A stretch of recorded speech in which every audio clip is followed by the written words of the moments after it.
I'm Joeita Gupta, and this is The Pulse. The workplace disability accommodation process can get really challenging for some people with disabilities, not always and not for everyone, but often. Employees with disabilities struggle with questions such as, what accommodations can I ask for? When is the right time to ask? And even, who should I be asking? On top of that, many are forced to provide medical documentation to validate their lived experience and verify their disability. It can be really invasive to provide intimate details about one's disability, perceived limitations, and what accommodations are needed to modify the role or even the workplace environment. So perhaps there is another way to make workplaces more inclusive of workers with disabilities, to better utilize their skills and strengths. Today, we discuss disability and workplace accommodations. It's time to put your finger on the pulse.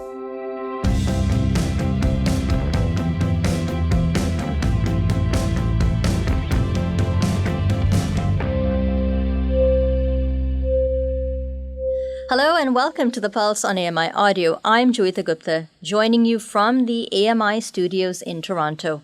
My hair is in a pretty messy bun, which I'm really glad you can't actually get to see, but my hair is pulled back in a bun, and I'm wearing a shirt with 3/4 sleeves and a V-neck and a couple of buttons down the front. There are about 3 buttons there.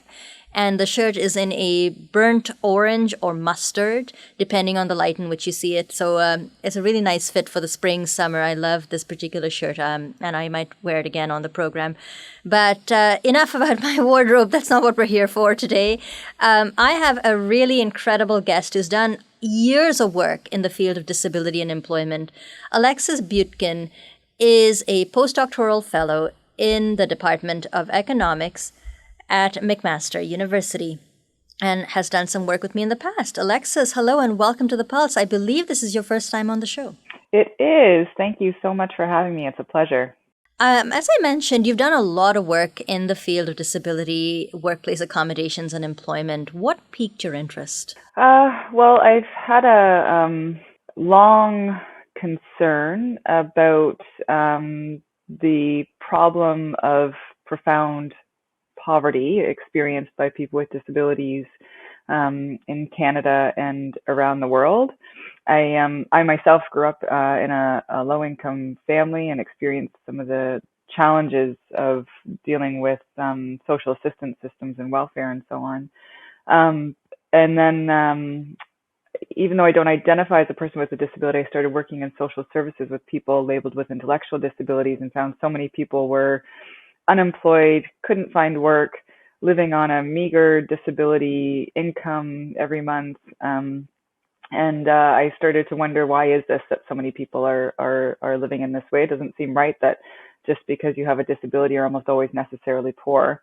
And then when I started doing some more international work, it became even more obvious, the connection there. And so I started wondering about employment as a potential solution to work, as something that gets promoted a lot by government narratives and policies and so on. A lot of investment goes into trying to getting people with disabilities jobs, but I was a bit critical of it because I thought, what kinds of jobs are people getting?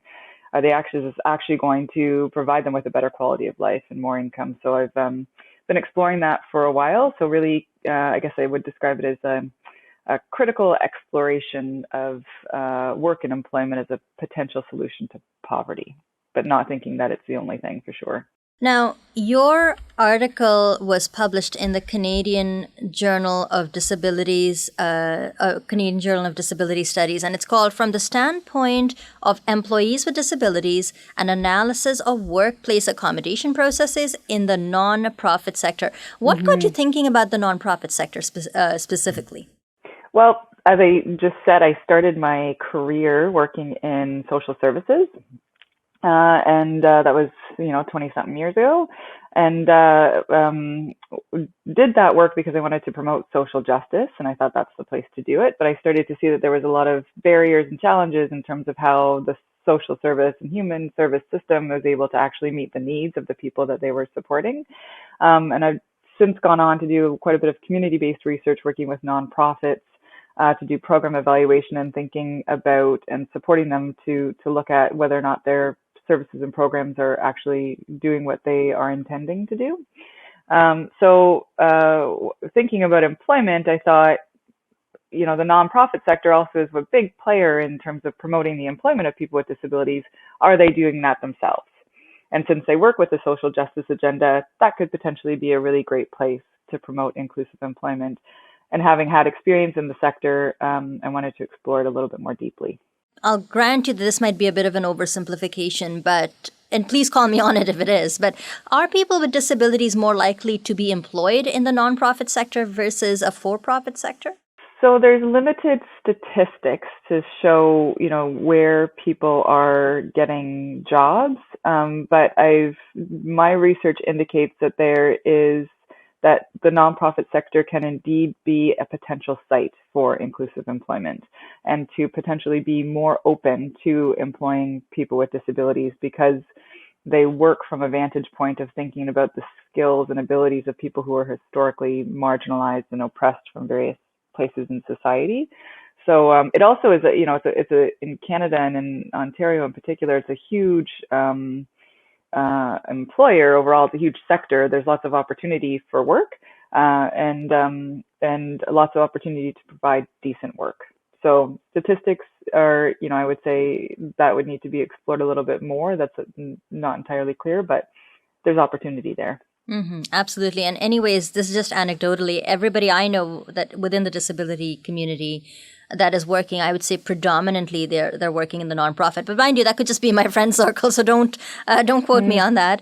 Tell me a little bit about the study and what your objectives were with this study that has since become the paper published in the Canadian Journal of Disability Studies. Yeah, so this study was actually my dissertation that I did for my PhD in critical disability studies at York University. And it was a study to do a little bit of what I've just been talking about, like exploring the potential for inclusive employment in the nonprofit sector. And so the study was really about looking for opportunities and looking for solutions.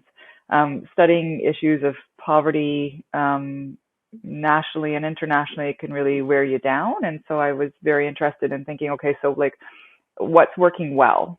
And let's look at, I wanted to look at organizations that received awards or recognition or had a long history of doing inclusive employment, and capturing those processes, documenting them, understanding how they work, and then sharing that knowledge outward, which is what led to this paper. So I looked at 3 organizations in the non-profit service providing sector. So those are organizations providing services to different groups of people. 2 of the organizations, like I looked at 3 organizations, 2 were organizations run by and for people with disabilities, and another was a larger organization that had a broader mandate, and it was not run by people with disabilities, but had a significant chunk of their workforce included people with disabilities. So really it was a study to look at also the ways in which policies and laws influences and impacts the possibilities for inclusive employment in the nonprofit sector. Mm-hmm. The Ontario Human Rights Code and indeed other human rights codes across the country talk about an employer's duty to accommodate an employee with a disability up to the point of undue hardship. So how did the 3 employers that you talked to within the nonprofit sector manage their duty to accommodate? Did they have the same approach, or did they have divergent approaches? They were similar in the way that they all used the Ontario Human Rights Code as their what I call a governing text, drawing from the methodology of institutional analysis that I used for this study. So they all drew from the code in terms of providing reasonable accommodation, as you were saying, up to the point of undue hardship. The 2 organizations, the run by and for people with disabilities, or what we call OPDs, organizations of persons with disabilities, they provided workplace accommodations in terms of meeting with employees directly that made an accommodation request, and they did not ask for medical documentation in that process. They met with employees, they talked to them about their needs, they talked about what the needs of the job were, and they negotiated back and forth and came to a decision together in terms of how people were going to be accommodated in their job. So they did that. They followed the same, that process overall was the same as the third organization, Organization C, I call it in my paper, is that they, Organization C also, received an accommodation request from an employee. They met with the employee, they talked to them about their needs, they talked about the needs of the job, and then they implemented an accommodation plan. But the third organization, they also employed a disability management specialist who worked with the human resource representative, who then, before providing any accommodation to an employee, would require the employee to go to their doctor and get a note to describe their functional limitations and what they were or were not able to do in their job, and provide medical documentation. And that was really the basis for the way in which the accommodation was designed. They included the input of the employee, but they looked to the medical documentation and required that as like a key piece of the accommodation plan. Isn't that interesting? So in the first two organizations, the OPDs, the Organizations of Persons with Disabilities, it sounds like they didn't really lean on the medical advice as much as they did on the lived experience of people with disabilities, whereas in the third organization, which I should note is quite a bit larger than the other two, they bring in they bring in an outside expert, and they also ask for this functional limitation assessment, and they want a doctor's note. Do you have any ideas as to why they took such different approaches? As I said, all three organizations, they use the Ontario Human Rights Code as like a guide, for guidance in the process, and they all followed that policy and that law correctly. However, there's different ways in which that the Ontario Human Rights Code can be interpreted. It has a principle around inclusive design, for example, and this was the principle that was highlighted for the OPDs, where they looked at how they can design their workplace and even individual jobs to meet the needs and interests of the people they employ, as well as the needs and interests of the organization. So they engaged in some constant iterative kind of approach of designing the workplace and designing the jobs in order to really capture the strengths and the skills and the abilities of the people that worked there, and then advance the organization in that way. But the other part of the code, which Organization C leaned on more, was the possibility to require medical evidence to move forward with the accommodation process, and that this can be used to help supplement the accommodation request to provide more information in order to provide an accommodation. And so you can do this legally to provide an accommodation for someone by getting information from their doctor about, what somebody can and can't do, and then using that information to figure out what the possibilities are for accommodation. So that was really one of the key differences there. The OPDs knew that they could use medical documentation in their workplace accommodation process, but they explicitly didn't use it because they, as an organization that was really steeped in disability issues, believed that it was important to work directly with employees with disabilities and understand their lived experience, their capabilities, as well as their limitations, in order to help them be as productive and effective in the workplace as possible, and be creative in the way in which they did that. So they actively resisted this use of medical documentation because it really abstracts the individual from their lived experience and places the authority and the power really more so in the hands of medical professionals who decide sort of and describe what someone can and can't do. And not all doctors or medical professionals, do that purposely, but when you lean on that kind of documentation, then that there's a shift in power there. And it also can create some distrust between employers and employees when you lean more towards medical evidence for this. So that was something that the OPDs really resisted in the way that they did their accommodation processes.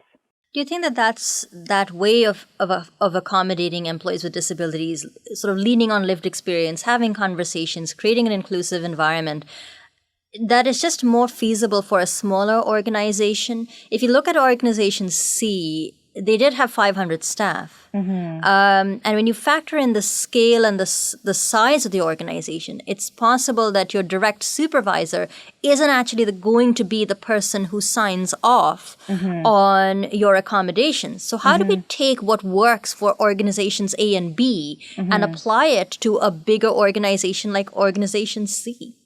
So in one of the things that I do mention in this paper, what my colleague and I, Emil Tampa, is the co-author, is that there's I think a need for more research in terms of how to resist medical documentation in larger organizations. However, the thing that we found was that the use of medical documentation meant that the accommodation process took more time, it took more resources, it disrupted an employee's ability to get an accommodation quickly and get back to work and do what they needed to do, or to take the time that they needed in order to get back to work at some point. So in terms of a large organization, I think it actually could be more efficient to eliminate the need for medical documentation and just talk directly with your employees about what their needs are, what their interests are, what the needs of the organization are, and have this sort of much more collaborative, inclusive process, which builds trust, which can build loyalty, it can build engagement in an organization, and actually help reduce turnover in that regard. So there's a lot of benefits to doing that in a larger organization. And really the crux of all this, and the thing that bothers me the most, is is to think about why there's a need for medical documentation. What's the rationale for asking for it? And previous literature talks about this, that it can actually be sort of steeped in this idea that people might be faking disability, that they might not actually experience an impairment that would affect their job, that people aren't being believed for their own lived experience. What they say about what they need and what they want in their job to do their job may not actually be true. And so therefore you need to look to some sort of outside expert for that. And so I think that in any organization, big or small, and regardless of the sector, before asking for medical documentation, to think about what's the need for the medical documentation, what's the rationale for it. Right. And if you think about other identity markers that require accommodations. Let's just take religious religious accommodations. You don't have to prove your religion if you need a day off or if you need some kind of religious accommodations. Why are people with disabilities expected to prove their disability? Why isn't it enough to say, I need X, Y, or Z? Yeah, well, exactly. That's a good question. And I mean, that point that you're making about when people ask for religious accommodations, the Ontario Human Rights Code also in its related policy does also say that, that accommodations can be provided without the requirement of any other documentation or any other external specialist or professional or credible figure in order to say that somebody is indeed owed or deserves a religious accommodation.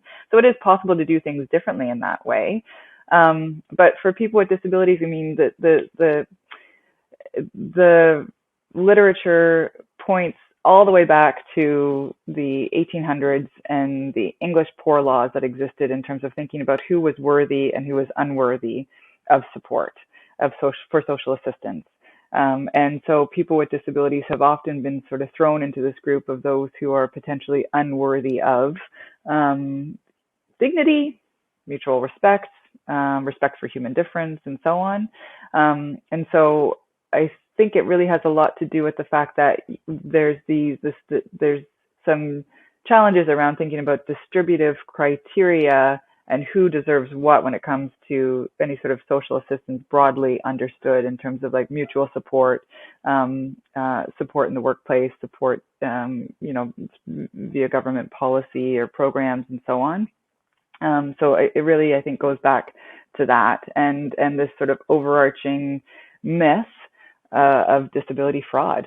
And that, again, that people are faking it in order to get some sort of free handout, and that's simply not the case. Yeah, no, it's not. And the other thing around this with nonprofits particularly is that nonprofits often get a lot of their funding perhaps from the government. They might get fundings from private foundations. And with every funder, there are oodles of strings attached, as you can imagine. So how do nonprofits negotiate those conversations? Because oftentimes the requirement to get medical documentation may not be because, the executive director or the management in the nonprofit wants it, but they feel that they need to do things a particular way in order to remain accountable and transparent to their funders. How do they negotiate that particular issue? Well, the folks that I talked to, the senior managers at the organizations that did not require medical documentation, described this in terms of concept that we describe in the paper of everyday resistance. So resisting these norms that force nonprofits to engage in oppressive practices, such as forcing somebody to go to a doctor to get a note to prove they are disabled. So they did this in a very, very intelligent way, I think, in terms of knowing and understanding the system and what was possible and what was not possible, thinking about, both formal and informal accommodation processes in that way. They were also, because they worked from an inclusive design principle, they were able to easily, and they had already created workplace structures that were more accessible and inclusive in the first place. So it didn't cost them a lot of money to provide accommodations. But even if it did cost money, they still invested in that because it actually made them more productive and more effective, which would then they'd be able to go back to their funder and demonstrate their outcomes and impacts because their workers were working well. They were engaged, they were happy, they were accommodated, they were supported, and that helped them meet the deliverables to be accountable to their funder.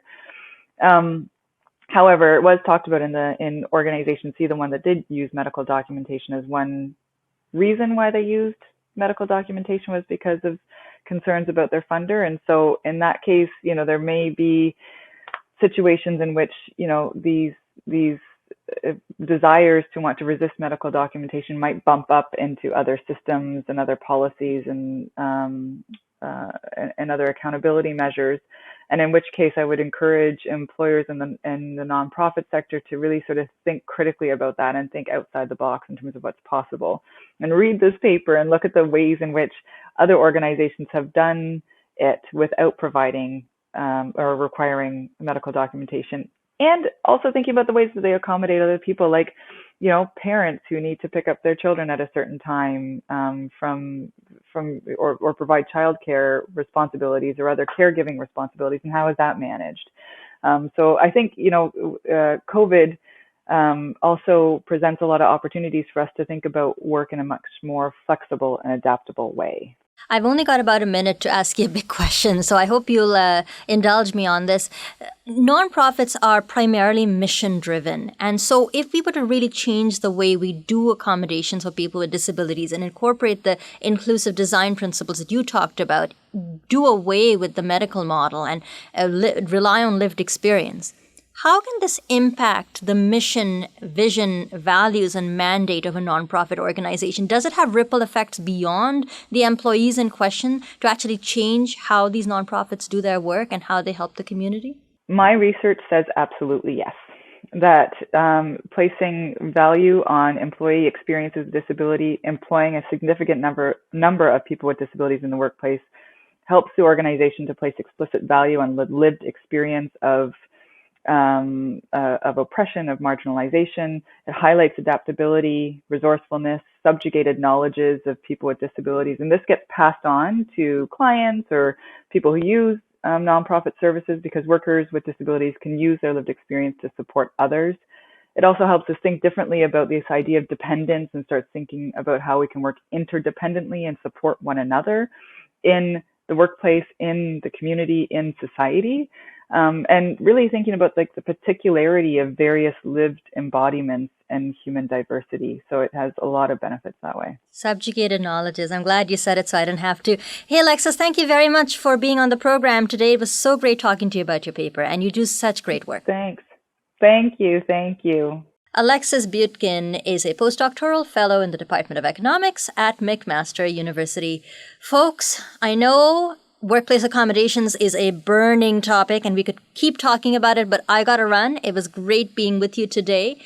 If you want to provide some feedback, whether it's on the color of my shirt or on the excellent study we talked about today, you can find us on Twitter at AMI Audio. Use the hashtag PulseAMI. You can write us an email, feedback@ami.ca. Thank you to those of you who do send emails. I try and get back to you individually, even if I don't have a chance to read the emails out on air. But keep those emails coming. And of course, not that any of you have, but do consider giving us a call and leaving a voicemail. We will play those on air. You can give us a call at 1-866-509-4545. That's 1-866-509-4545. Don't forget to leave your permission to play the voicemail on the program. Well, as I said, that's it for us today. Ted Cooper has been our videographer. Ryan Delahanty is the coordinator for podcasts at AMI Audio. Mark Aflalo is our technical producer. Andy Frank is the manager for AMI Audio. And I've been your host, Joeita Gupta. Thanks for listening.